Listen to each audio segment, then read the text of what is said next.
3장 이데올로기의 부상. 의대생들의 정신의학의 생의학적인 환원주의 도구말을 무비판적으로 받아들이는 것이 놀라운 일이 아니었다. 원론문을 읽고 분석할 시간을 갖지 못하기 때문이다. 내가 전공의 과정을 거치면서 정신과 의사도 비판적인 독서를 거의 하지 않는다는 사실을 이해하는데 시간이 조금 필요했다. 우리는 지난 50년 동안에 미국에서 발생한 정신질환의 유행에 대해서 단계별로 조사했다. 각 주의 정신질환에 대한 결과 문헌을 검토했다면 다음으로 살펴보아야 할 분명한 질문이 남는다. 각 문헌에 따르면 혁명이 실현되지 않았음이 명백히 드러나는데도 우리 사회는 왜 지난 50년 동안에 정신약물학적인 혁명이 일어났다고 믿는 것일까? 다시 말해서 이 놀라운 사회적 몽상의 근원이 무엇일까? 이 질문에 답하기 위해서는 생물정신의학 이 주목을 받게 된 과정을 추적한 후에 그 신념 체계를 서양한 정신의학이 어떤 이야기를 들려주는지 살펴야 한다. 정신과에 대한 불만이 가득하던 시절에 매년 새롭고 획기적인 약이 발견되는 듯했다. 1950년대는 정신의학의 미래에 대한 낙관할 만한 이유가 존재했다. 정신의학에도 다른 의학 분야와 마찬가지로 마법의학이 존재했고 미국 국립정신연구소에 및 다른 기관의 연구진들이 정신질환의 화학 불균형 이론을 발전시키자 이 약이 실제로 신체 질환의 해독제제로 될 듯했기 때문에 전 NIMH 총책임자 제럴드 클루먼은 외쳤다. 미국 정신의학은 정신약물학을 자신의 영역으로 받아들였다. 그러나 20년이 지난 지금 그 호황의 시절은 이미 지난 지 오래고 정신의학은 생존을 걱정할 정도로 여러 방면에서 포위된 채 심각한 위기에 처했다. 1980년 정신의학계의 대표 멜빈 사브시는 말한다. 정신의학계가 심각한 포위 공격을 받는 중이며 동맹들로부터 단절된 상태다. 정신의학에 처음으로 제기된 문제는 1961년 시러큐스에 있는 뉴욕 주립대학교 정신과 의사인 토마스 사스에 의해서 시작된 정신의학의 정당성에 대한 지적인 도전이었다. 저서 정신질환의 신화에서 정신질환은 의학적인 것이 아니라 생활상의 문제로 어려움을 겪거나 단순히 사회적으로 일탈 행동을 하는 사람들에게 붙이는 꼬리표라고 주장했다. 그는 정신과 의사들은 의사보다도 목사나 경찰과 더 많은 공통점을 갖는다고 말했다. 그의 비판은 정신의학 분야를 뒤흔들었다. 애틀랜틱이나 사이언스 같은 주류 출판물에서도 그의 주장이 설득력을 가지며 중요하다고 평가했으며 후자는 그의 논문이 엄청나게 용기 있고 매우 유익하며 대담하고 때때로 훌륭하기까지 하다고 결론을 지었다. 사스는 훗날 뉴욕타임스와의 인터뷰에서 밝힌다. 담배 연기가 자욱한 방에서 나는 몇 번이고 사스가 정신의학을 적였다는 견해를 들었다. 나는 그렇게 되길 바란다. 그의 자서는 반정신의학 운동의 시발점이 되었다. 미국과 유럽의 다른 학자들도 이 운동에 동참한다. 이들은 모두 정신질환에 대한 우리 모델의 의문을 제기하며 바뀌는 억압적인 사회에 대한 제정신의 반응이겠다고 주장한다. 정신병원은 치유를 위한 것이라기보다는 사회 통제를 위한 시설로 묘사하는 것이 더 적절하겠는데 이러한 관점은 1975년 아카데미 영화제 오스카상을 휩쓴 영화 복국이 등재 위로 날아가는 새에서 구체화하고 대중에게 알려진다.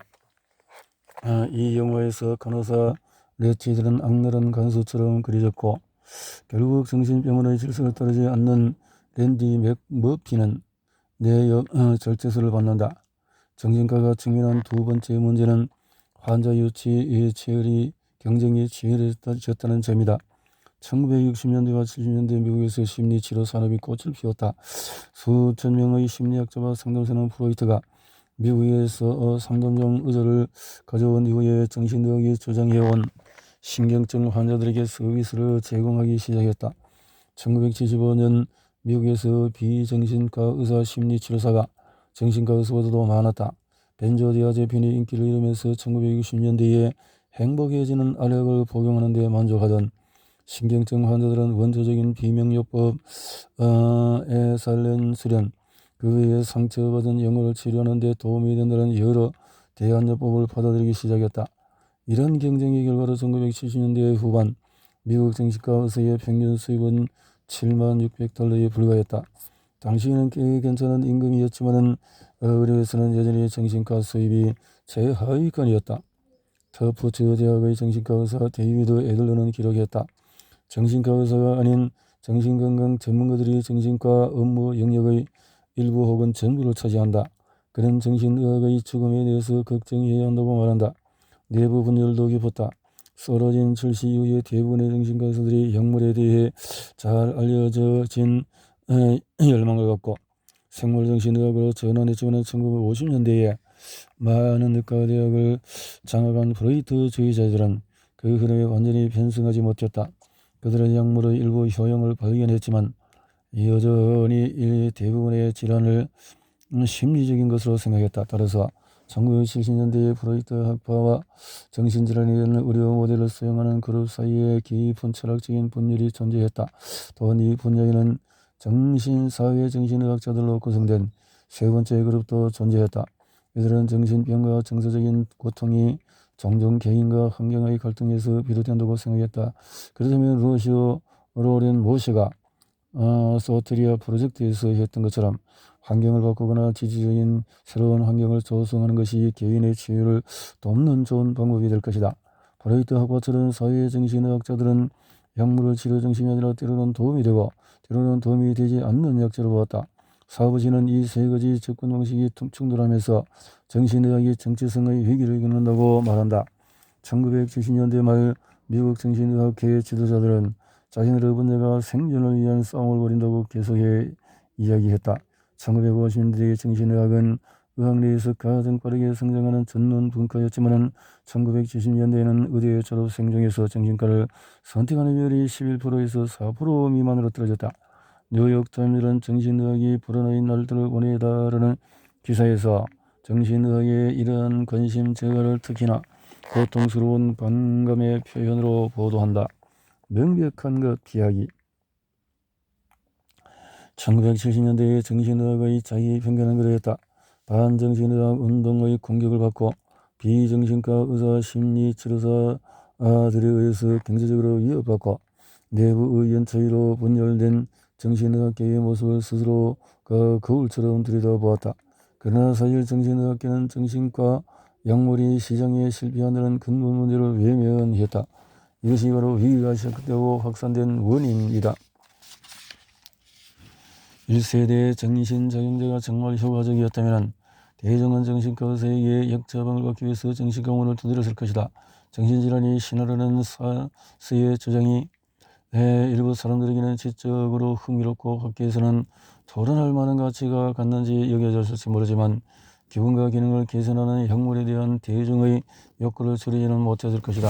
마찬가지로 정신의학은 심리학자나 상담사들로부터 경쟁을 자신들에게 해가 안 되는 정도의 골칫거리로 치부해 가능했을 것이다.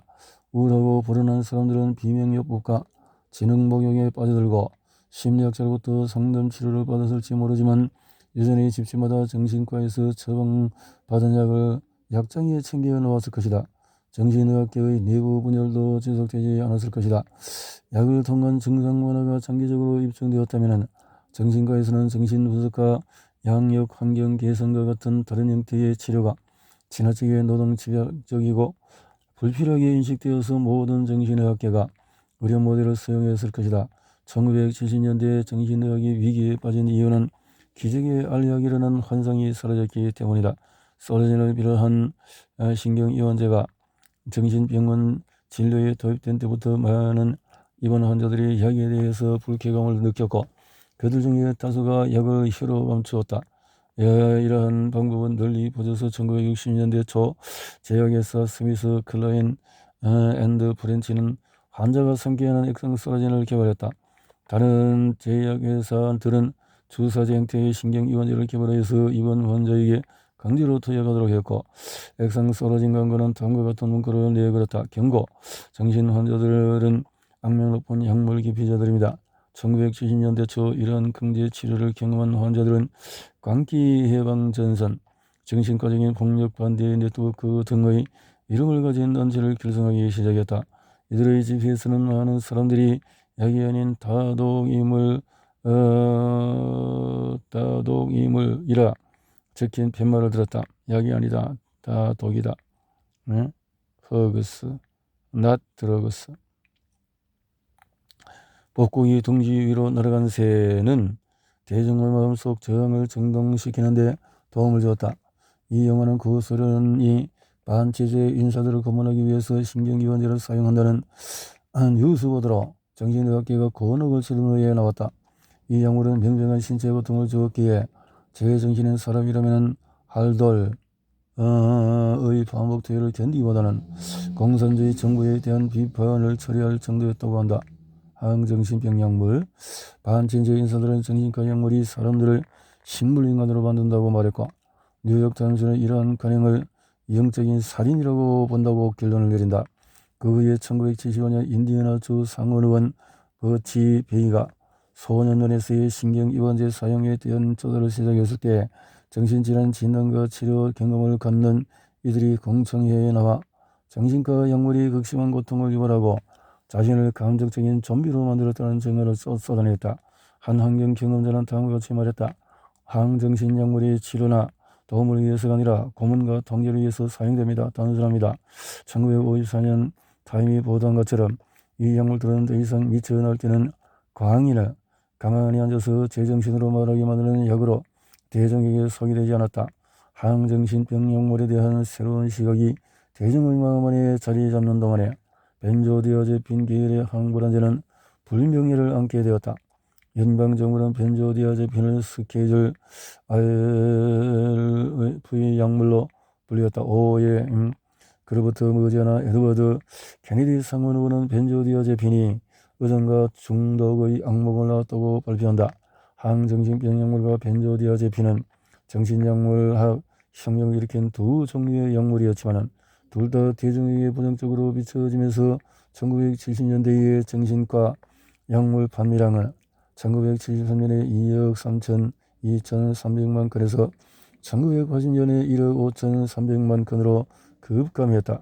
뉴욕 사람들은 정신과에 불안한 시절에 관한 기사에서 의대 졸업생들이 정신과를 기피하는 주된 이유는 정신과 치료법의 효능이 낮다고 인식되었기 때문이라고 설명한다.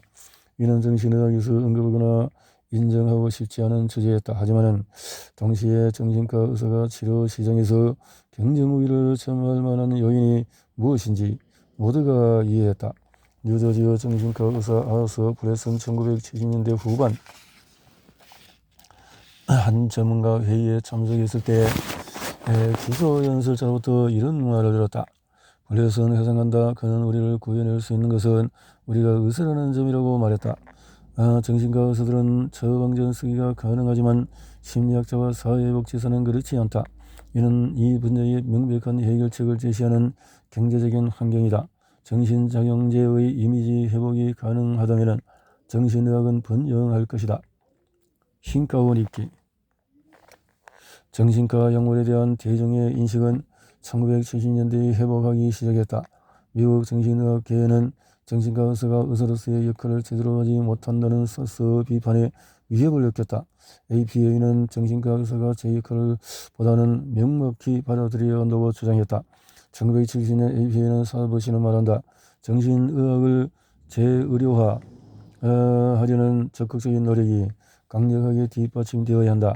이것이 무엇을 의미하는지 설명하는 수많은 논문이 미국 정신의학 회의지를 비롯한 여러 학술지에 실렸다. 켄터키 대학의 정신과 의사 아놀드 루드위히는 기록한다. 우리 모델은 정신과 의사의 기본 정체성이 의사라는 전제에 기초한다. 텍사스 대학의 폴 블레이니는 정신질환을 유기적인 질병으로 보아야 한다고 말했다. 정신과 의사의 초점은 질병의 증상과 징후 목록에서 비롯된 적절한 진단을 내리는 데 두어야 한다고 워싱턴 대학의 사무엘 구즈는 말한다. 그는 덧붙인다. 정신과 의사만이 오늘날 정신과 환자에게 가장 효과적인 치료법인 정신활성 약물과 전기 충격요법의 최적의 사용에 필요한 의학 훈련을 받았다. 정신과 의사들의 치료 모델은 내과에서 곧바로 나온 것이었다. 의사는 환자 체온을 재거나 혈당 수치를 확인 또는 다른 진단 검사를 한 후에 질병이 확인되면 적절한 약을 처방했다. 정신의학의 제의료와는 프로이트의 진료 소파가 쓰레기통에 버려짐을 의미했고 그러면은 정신의학이 대중 이미지를 해로하리라고 기대되었다. 터프츠 대학 정신과 의사 데이비드 애들러는 설명한다. 의료매들이 대중의 마음속에 과학적인 진실과 가장 강하게 연결되었다. 1974년 APA는 정신과 의사들이 이 방식으로 환자를 치료하도록 촉구하기 위해 APA 정신질환의 진단 및 통계 별람을 개정하는 태스크 포스 팀 수장으로 콜롬비아 대학의 로버트 스피처를 임명했다. 1967년 발표된 DSM-2는 프로이트의 신경증 개념을 반영했다. 스피처와 다른 정신과 의사들은 이러한 진단 범주가 신뢰하기 어려운 것으로 악명 높다고 주장했다. 스피처는 워싱턴 대학교의 사무엘 구즈 등 다른 생물 정신의학 지향 체험을 둔 정신과 의사 4명과 함께 태스크 포스 팀에 참여했다. 스피처는 약속한다. DSM-3 정신과 문제에 적용되는 의료 모델을 방어하는 역할을 할 것이다. 1977년 APA 회장 잭 와인버그는 말한다. 이 매뉴얼은 우리가 정신의학을 의학의 한 전후 분야로 여긴다는 것을 의심하는 모든 사람들에게 명확한 메시지를 줄 것이다. 3년 후에 스피처와 그의 동료들은 그들이 정리한 연구 결과를 발표했다.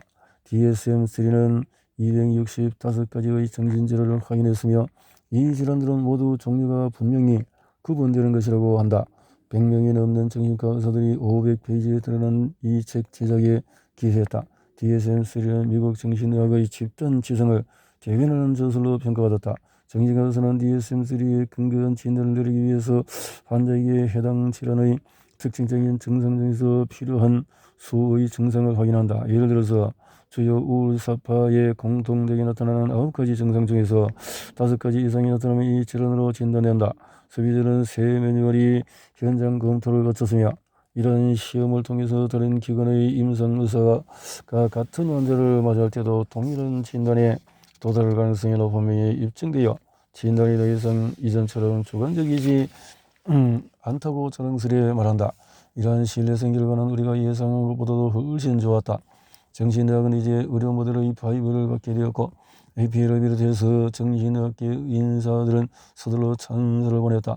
사오신은 말한다. DSM-3가 놀라운 즐거움을 훌륭한 역작이다. 제럴드 클럽은 이렇게 언급한다.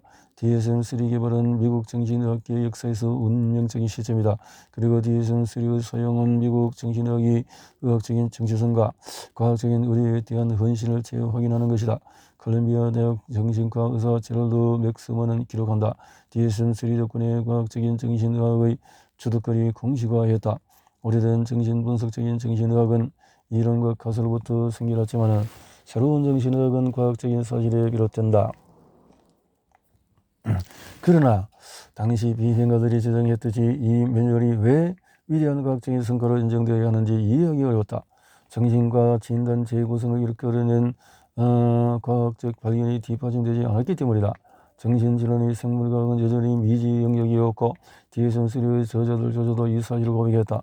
대부분의 진단이 임상 경과, 예후, 가족력, 치료 반응과 같은 중요한 상관 변수에 대한 데이터에 의해서 아직 완전히 검증되지 않았다. 또한 질병과 질병 아님 사이의 경계선이 자의적으로 그어졌음에도 분명하다. 그것도 분명하다. 왜 우울증의 특징 중에서 증상 9가지 중에서 5가지가 나타나야만 우울증 진단을 내리는가? 왜 6가지나 4가지가 아닌가? 미국 심리학회 회장인 시오도 블로우는 평한다. DSM-3는 과학적인 근거에 기반한 분류 체계라기보다는 미국 정신의학계의 정치적인 입장 표명 문서에 가깝다. 그러나 그 어느 것도 중요치 않았다. DSM-3의 출간과 함께 정신의학은 공개적으로 흰가운을 입게 되었다. 프로이트 학과는 패배했고 신경증이라는 개념은 쓰레기통에 버려졌으며 이제 정신의학계의 모든 사람들이 이 의료 모델을 받아들일 것으로 예상이 되었다. 사부시는 말한다. 이제 정체성 위기는 끝났고 강력하게 표명할 때다. 실제로 미국 정신의학 계지는 회원들에게 촉구한다. 지지를 확보할 뿐만 아니라 환자를 확보하려고 또 명성을 추구하는 수많은 다른 정신건강 전문가들에 맞서 정신의학의 입장을 뒷받침하기 위해서 단합된 목소리로 발언하라. 사실 프로이트 학자들만 피한 것이 아니었다. 로렌 워시와 그의 정신의학 동료들 역시 크게 패해서 짐을 쌓여야 했다. 1970년 워시가 서트리아 프로젝트를 시작했을 때 모두 이 프로젝트가 정신질환에 대한 의료 모델 이론을 위협한다고 생각했다. 새로 진단받은 조현병 환자들은 약물 없이 비전문가에 의해 일반 가정에서 치료를 받는 중이었다. 이들의 치료 결과를 병원 환경에서 약물 치료받은 환자와 비교하려 했다. 서트리아 환자들의 치료 결과가 더 좋았다면 정신의료와 정신과적인 치료법에 대한 어떤 시사점을 주기가 가능할까? 모시가 이 실험을 제안한 순간부터 미국 정신의학의 지도자들은 이 실험이 실패할 것이라고 확신했다. 모시는 NIMH 조현병 연구센터를 이끌었지만 주요 의과대학의 정신과 의사들로 구성된 NIMH 외부 연구 프로그램을 감독하는 연구보조금위원회의 지원을 받아야 했다. 이 위원회는 모시가 처음 요청한 5년간 70만 달러의 연구비를 2년간 15만 달러로 삭감해버렸다. 이로 인해서 프로젝트는 처음부터 재정 문제로 어려움을 겪었고 1970년대 중반에 모시가 서트리아 환자들에 대한 좋은 치료 결과를 보고하기 시작하자 위원회는 반격에 나섰다. 위원회는 이 연구의 설계가 심각한 결함을 갖는다고 언급했다. 서트리아 환자들이 더 나은 결과를 얻었다는 증거는 설득이지 않았다. 학계 정신과 의사들은 모시가 핑계를 갖는다고 결론을 내렸고 모시를 연구 책임자에서 해임할 것을 요구했다. 모시는 25년 후에 인터뷰에서 다음과 같이 말한다. 메시지는 분명했다. 우리가 이렇게 좋은 결과를 얻었음을 고수한다면 나는 정직하지 않은 과학자가 되는 것이었다. 그 후에 얼마 지나지 않아서 연구보조금위원회는 이 실험에 대한 지원을 완전히 중단했다. 위원회는 이 프로젝트에 대한 최종 검토에서 마지못해 이 프로젝트는 비전문가가 운영하는 유연한 지역사회 기반의 비약물 주거 심리사회 프로그램이 기존의 지역사회 정신건강 프로그램만큼이나 효과적인 가능성을 입증했다고 결론 지었음에도 불구하고 모시는 NIMH에서 쫓겨나게 되었다. NIMH는 다시는 이런 유형의 시험에 자금을 지원하지 않았다. 게다가 모시의 축출은 이 분야의 모든 사람에게 분명한 메시지를 전달했다. 생물의학 모델을 따르지 않는 사람에게는 미래가 없다는 것이다.